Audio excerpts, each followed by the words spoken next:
Brothers and sisters, I'd like to introduce myself. I'm Jesse with Living Tree Community Foods. I can't hear you. I'm Jesse with Living Tree Community Foods, and we're here today to celebrate.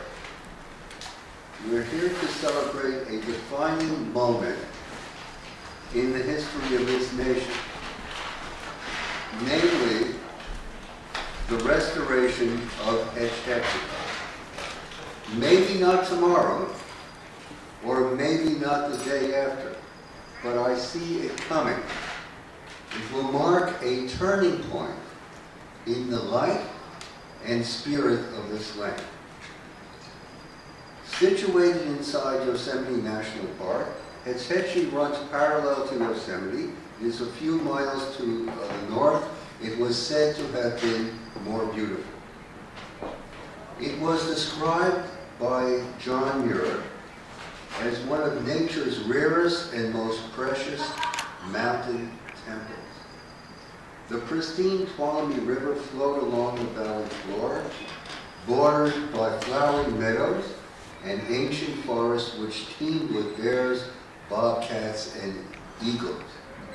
Indeed, Hetch Hetchy Valley was considered one of the most unique and diverse ecosystems in the world. Initially protected by the establishment of Yosemite National Park, in 1913, the city of San Francisco won congressional approval to build O'Shaughnessy Dam. This extraordinary wilderness valley was then submerged under 300 feet of water. The spokesman of Progress and Precision asked, "Is it one Yosemite enough? Why do you need two?" Quite right. After all, if you've seen one redwood, you've seen them all. It's my pleasure to introduce James Cogan, wilderness historian and master storyteller. Jim came to California in 1962. He visited Yosemite after reading John Muir. He was converted forever to following in Muir's footsteps. He became a Yosemite Park naturalist in 1972. Upon visiting Hetch Hetchy, he was enthralled that there were two Yosemites. One day, as I was leafing through the Wall Street Journal, of all places, I was much taken by an eloquent article in the op-ed section. It inveighed against the way that California was embarking on an enormously costly project to build a high-speed rail system without first securing the necessary funding. An old story. They seemed to be thinking that once they got started, it would be deemed too big to fail, and somehow the state would come up with the extra bucks, which means, of course, that you, the taxpayers, would ultimately bail them out. The author pointed out a curious analogy. History seemed to be repeating itself because the Hetch Hetchy Dam project was financed in the same flimsy and dishonest way. I wrote to the author and invited him to come to Berkeley. He graciously assented. The fight to preserve Hetch Hetchy was John Muir's last struggle.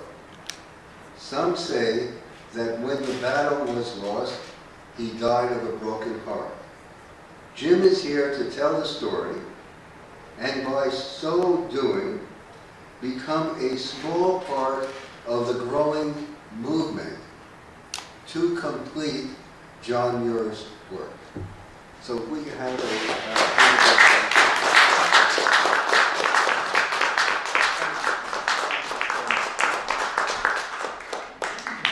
Thank you so much, Jesse. You have been working so hard and so long on so many passionate causes. The idea that this cause is one thing that has taken so much of your time, to me, proves so much about how your sincerity, not only in what you do to make a better world through your foods, but what you do to make a better world by getting people involved. Because nothing can happen without involvement. And I had no idea when I first visited Hetch Hetchy that I would be so enthralled with a place and at the same time so disgusted. And of course I immediately started in reading everything I could about it and finding out how I thought parks were, you couldn't do this in a park. And I got really upset about the whole thing.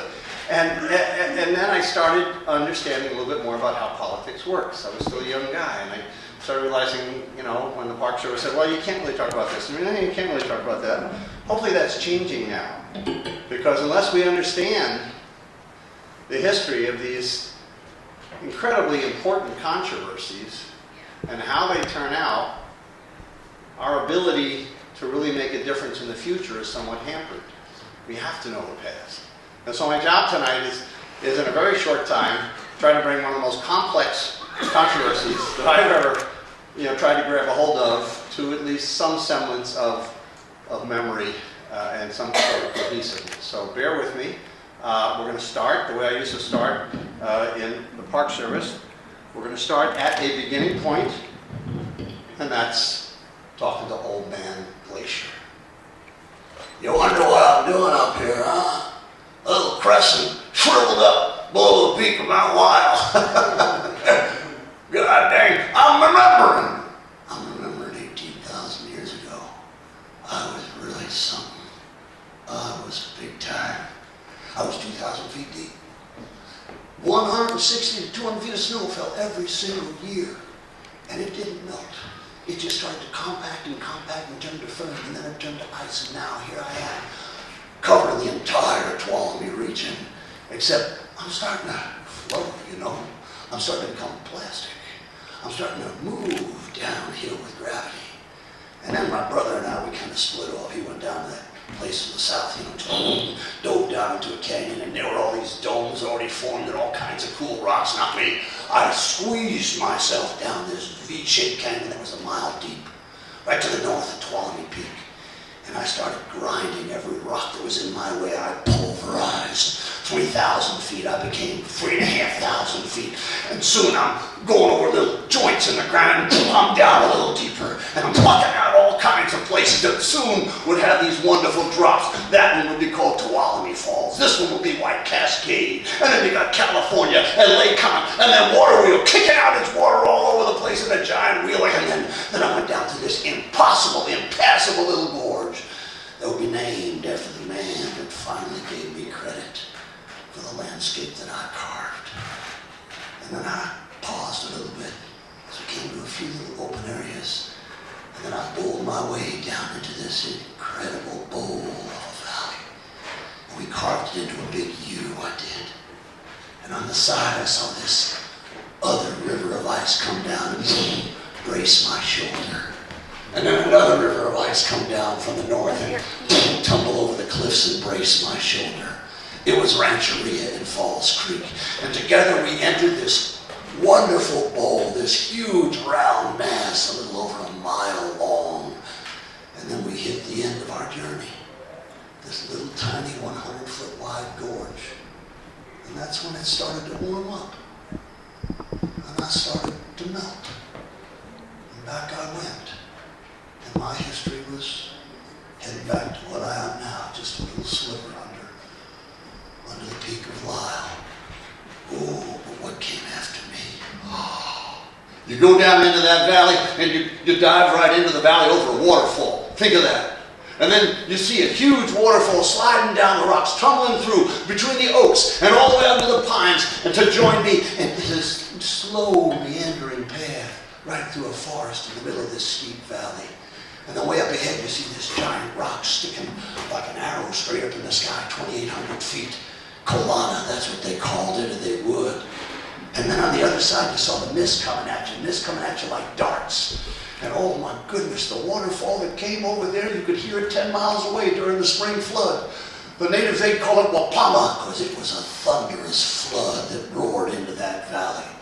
It got so big it spilled over a little divide and then came down another 600-foot fall and then trickled down another 1,000 feet into the valley below. And then all of that water just meandered to that little opening and burst through that opening into miles and miles of V-shaped wild river canyon that every kayaker in the world would want to test his metal and her metal and go down.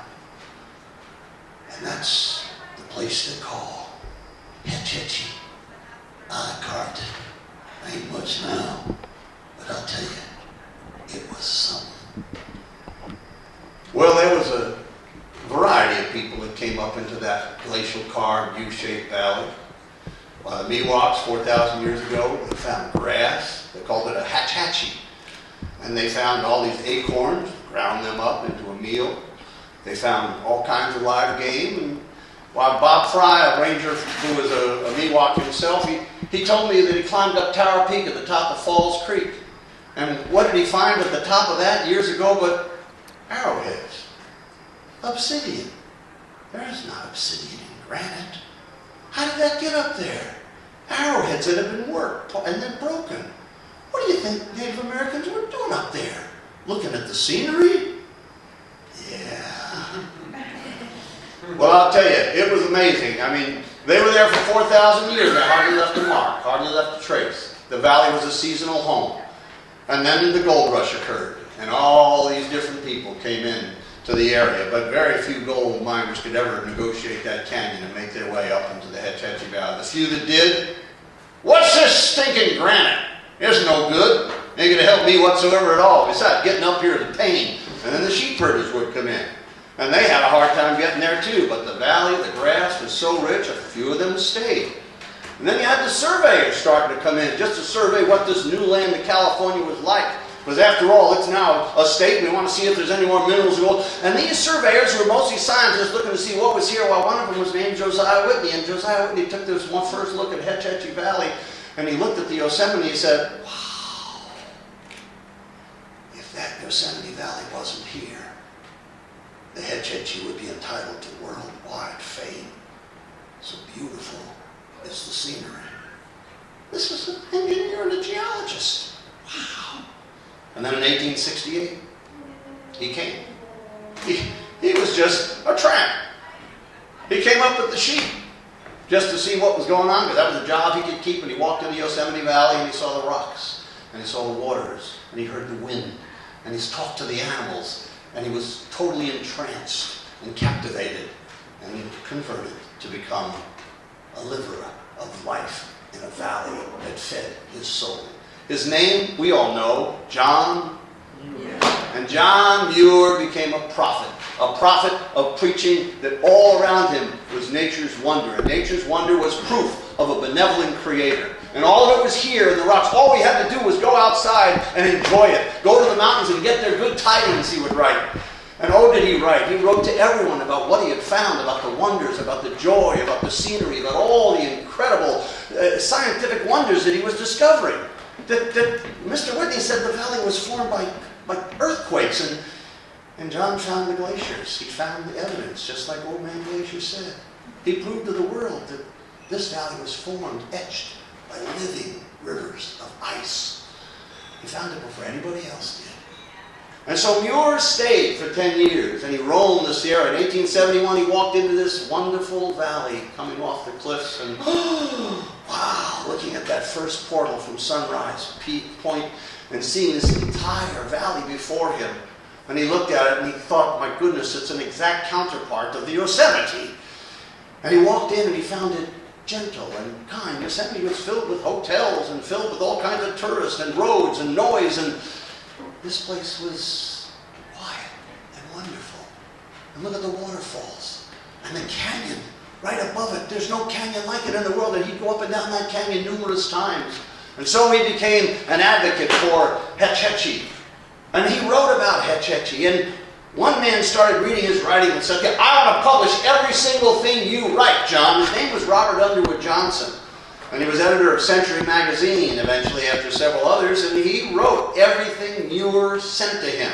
I mean, he published everything Muir sent him. And as he did, he said, John, when the world finds out about this place, I mean, they're going to want to come there. So what do you say we make a park out of this, huh? Well, nobody knows whose idea it was first. They met at a campfire in Soda Springs, where I was a ranger. And there's a little bubbling little soda spring there that you put some lemonade in. You got the best fizzy water you can find in the world. And there they met and they started talking. John, you write 2 articles. Write 2 articles about the Yosemite. And I'm gonna massage every congressman that needs to be massaged to get a park act. Let's draw the boundaries. And so they talked about all this, and then they put it down in print. And they were the boundaries of this park.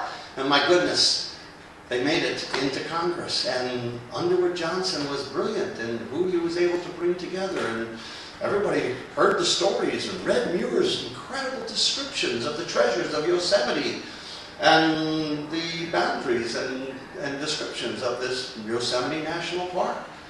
And so in 1890, they created the Yosemite National Park, telling the Secretary of the Interior specifically that he would protect all the mineral deposits, all the wood, all the natural scenery, everything forever in its natural state.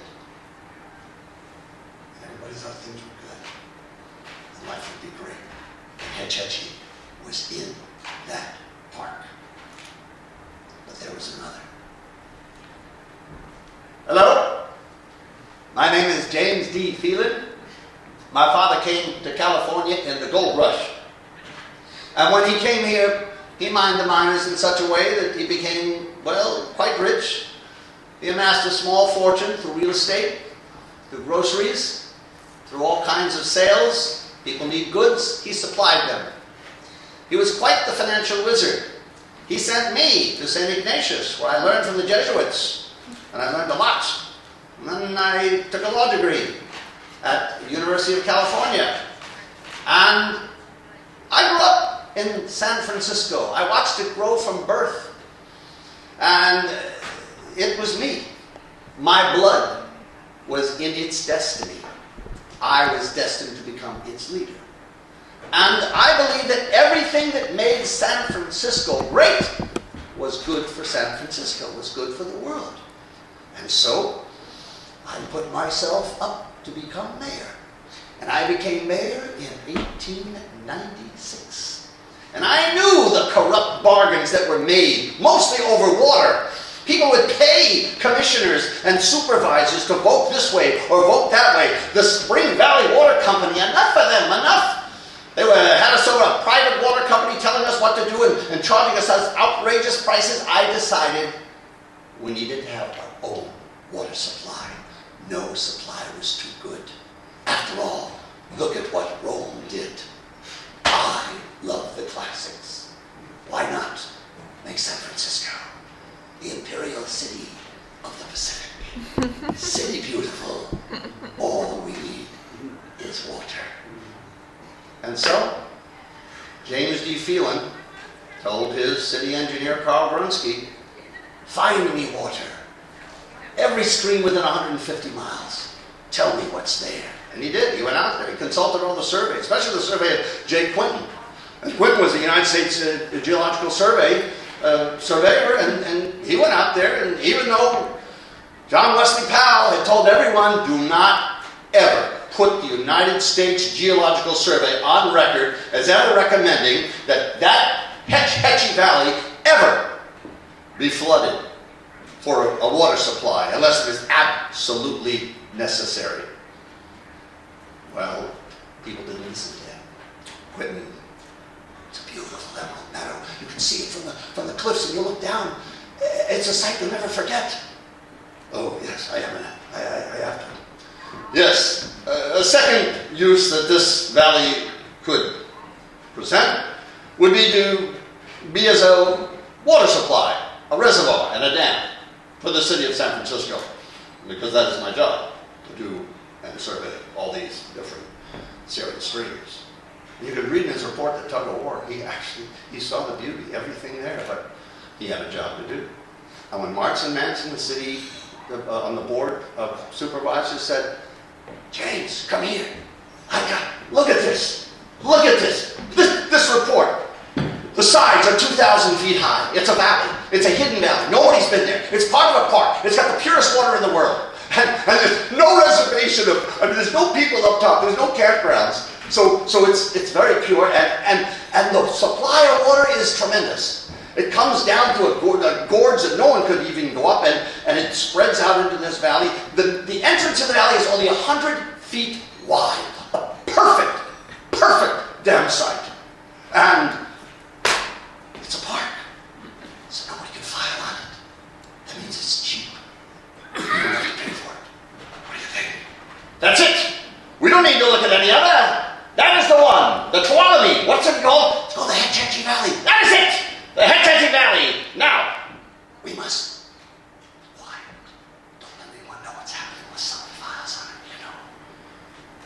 And so the deal was struck. And a controversy was in the making. The stage was set. You had a park in 1890. You had a mayor saying he will do anything to get this water supply. And how do you do that? When there's a law protecting it, you pass another law.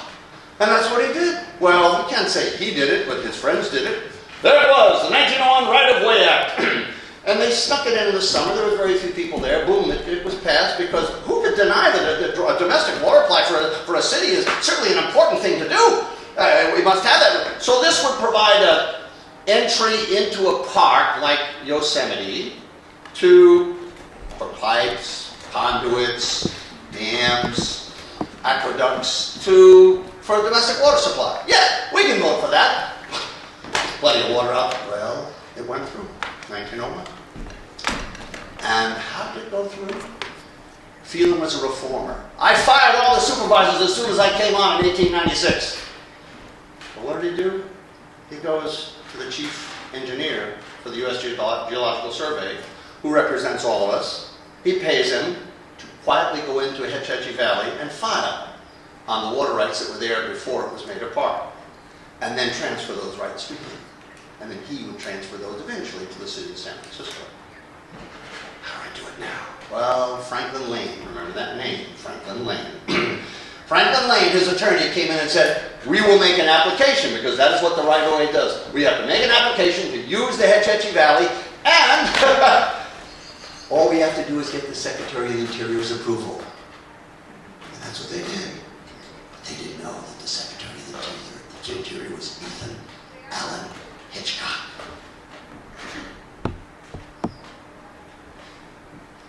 It is my sworn duty to protect this national park.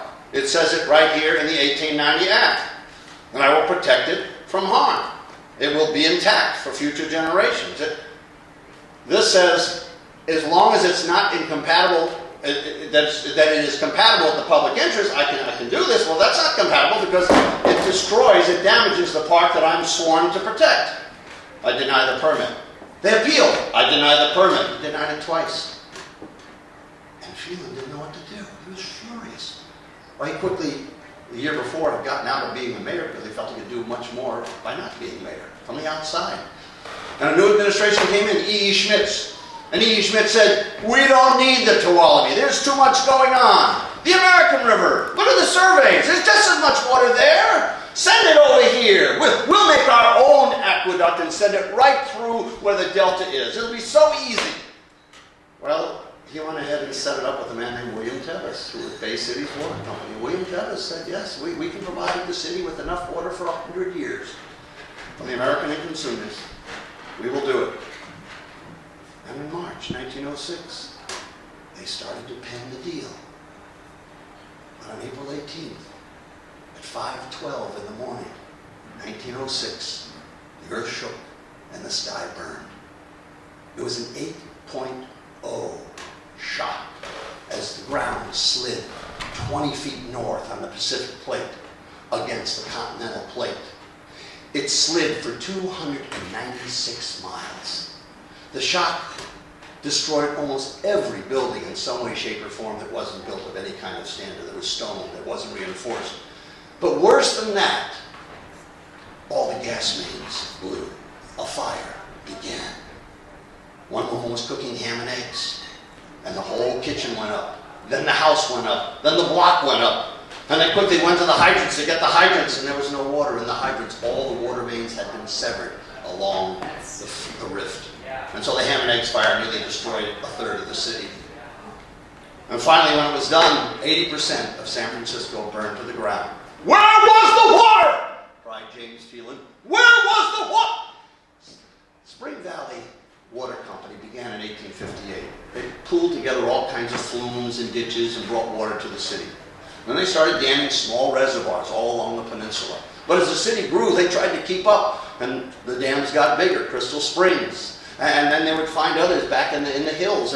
And sure enough, the water was there sometimes. It wasn't always there. And the rates were high because, well, they had stockholders. And it's interesting that most of these stockholders were also highly touted and visible members of the San Francisco community. And nevertheless, all that money began to flow into their coffers, and all the people began to scream about the rates. And Mr. Phelan and others said, well, we can't do this. Other cities have their own municipal supply. Why can't we? Look at what they've done. It's their fault that we have a city burned to the ground. And indeed, it wasn't possible. Look, the lines would have been severed no matter what. A 20-foot slip of the earth, you can't have anything, stay into those circumstances. Well, Phelan was pretty smart. The world wants to help us. They will do anything to help us. The nation has national sympathy for us. And I have a friend. The friend was Gifford Pinchot. Hello? My name is Gifford Pinchot, and what I do is I create efficiency. I have created a philosophy where all of the forest reservations, all of the land under the government control shall be used according to this principle. The greatest good for the greatest number for the longest time. And that means it shall be used for man's benefit, material progress, that, under scientific principles of sustained yield, will bring mankind all the things it needs. Preservation. Well, I know Mr. Muir. We have been friends for some time. We fought together for the forest reservation. But nature lovers and sentimentalists have no place in my program. This is about taking care of our resources, getting a better world, locking them up. I'm sorry.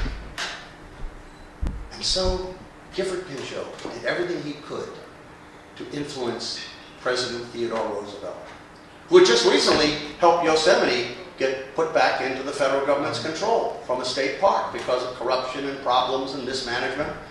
And Teddy Roosevelt he was pictured right up here. I can't remember where the picture is. He was pictured right up on Glacier Point with John Muir. He's my friend. Bully. He's bully. That's what he is. He's bully. Well, so is Gifford Pinchot. Caught between two friends. What was Roosevelt going to do?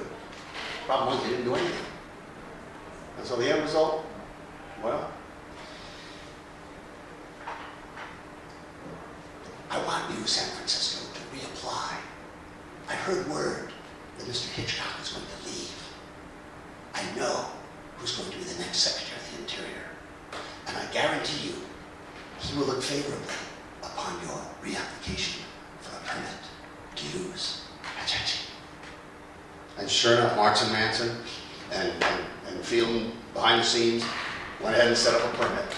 And sure enough, James R. Garfield, he sat there as Secretary of the Interior, and he didn't find any conflict at all between putting a dam in a national park. A lake will look pretty. Yes, it will. And after all, the city assures me that this is the only source. So it seems that we should go ahead and grant the application. But Grunsky, the original engineer, he had already said, you know what, there's 3 reservoirs, not just 1. What do you mean 3? Well, there's Lake Eleanor, that's in Yosemite too, but that's a perfect little bowl. It's not very big. But if you dam that, it comes down a feeder creek right there to Cherry Creek and comes right into the Tuolumne below Hetch Hetchy. And then there's Cherry Creek. That's a much bigger stream. And that's in the Forest Service. You can put a dam there and have all 3 dams. In fact, those 2 dams alone would provide San Francisco with enough water that they would never have to touch Hetch Hetchy. Why not have it all? And so, all 3 were written into the Garfield permit. All the language was there to develop these other two first, and then Hetch Hetchy second. And even Giffen Pinchot said, I understand that permit is going to be passed, but I can guarantee you preservationists, that you don't have to worry. You'll be able to use the Hetch Hetchy for a long time. It'll be 50 years before the water's needed. Maybe 100. And with such platitudes, all was supposed to be fine.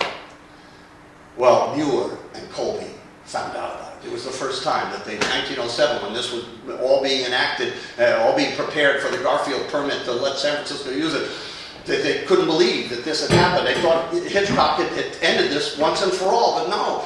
All you needed was a different Secretary of the Interior. All the power was within one man. And they snapped right back at him. William Colby, Secretary of the Sierra Club, master of the pen, almost as good as Muir. He was as good legally as Muir was with his prose and with his beautiful descriptive language. And he wrote out, the only reason San Francisco wants Hetch Hetchy is because it's cheaper. Because it's a park. If it weren't a park like all these others, it wouldn't be cheaper. There are many other sources. Why set a bad precedent of invading a national park? And it didn't matter. They didn't listen. The Garfield permit was issued in the spring of 1908. San Francisco had permission. But there were a few catches. They had to exchange the land in the valley floors. Well, what are we going to exchange it for? Well, something comparable, it says. Well, we got a pig farm up there by the little ranch on the rim. Yeah, that seems pretty good. No problem there. And so hearings were held because that was normal. And Muir and Colby and all kinds of people who love parks began to act. They communicated with each other. They went ahead and they wrote letters to women's clubs. They went ahead and wrote letters to congressmen. They went ahead and had Muir write letters, make these beautiful images, beautiful pictures. And sure enough, people started to understand, what? This is beautiful. We never heard of this place. No, there had been no roads, hardly any trails. Who was ever able to get into Hetch Hetchy? And so now the public knew that there was a second Yosemite, a beautiful place.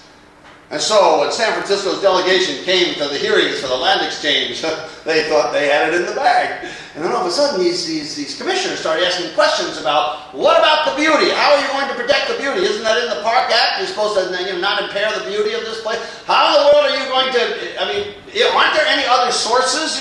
What's the necessity to have Hetch Hetchy into this permit? And all of a sudden the congressmen were arguing back and forth, and when they voted, they were split. And then they went into the Senate, and the Senate said, we don't want to touch this. This is too volatile. They were getting 5,000 letters. And so they couldn't vote it at a committee, and San Francisco was stopped cold. It was a wonderful moment. Muir cheered, and Colby cheered, and preservationists all over the United States and the Appalachian Mountain Club, Edmund Whitman, and then the American Civic Association, J. Horace McFarland, and a lovely young woman named Harriet Monroe, the editor of Poetry magazine. She went to the hearing. She was paid by Stephen Mather, who was a promoter of preservation.